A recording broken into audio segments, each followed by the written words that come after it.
One of the most unattractive qualities out there is selfishness. And this holds true for all kinds of relationships, not just romantic, but also platonic. You think about like even with coworkers and whatnot. If you're an incredibly selfish person, it will impact your ability to connect with other people, especially good people, the people who you want to connect with, the people you want to surround yourself with.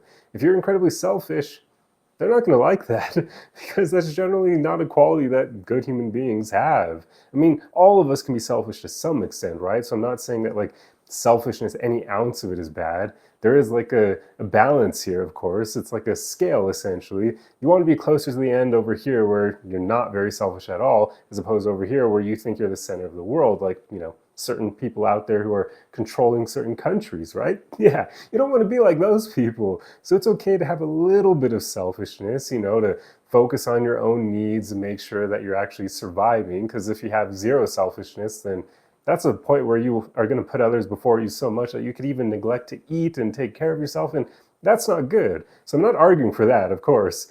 But I am arguing for you to not be super selfish, to understand the nuance here and to know that in general, the more that you put yourself before other people, the more unattractive it can make you. Again, it's a nuanced thing, but in general, you want to err on the side of being less selfish, on actually caring about other people and how your actions impact them. Because right now, if you look around the world, it seems like there's an abundance of selfishness. It seems like most people, by default, choose themselves before other people when it comes to who they're going to consider before they decide to do something, right? Most people seem to take this stance of pursuing their own self-interest and not really caring so much about others. And again, there's nuance here. My whole argument is that you don't want to be one of the people who only cares about themselves, who's only ever going to do what's best for them and not care at all about how their actions affect other people. That's like a great way to surround yourself with horrible people because you are not going to be able to attract anyone who's actually a good person. Because those people aren't going to want to deal with that kind of behavior. It's very off-putting. Nobody wants that kind of selfishness around them.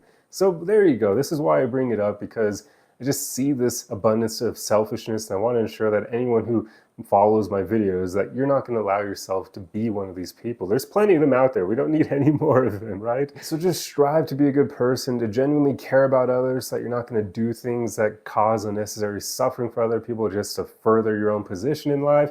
Because it ain't worth it in the end. Even if you end up like a millionaire by not caring about how your actions affect others, you're going to be unhappy, you're going to be lonely. Because nobody will want to be around you. You'll be incredibly unattractive. So just think about that. Give a lot of weight to the fact that you want to be able to connect with other people. You don't want to end up lonely and unhappy.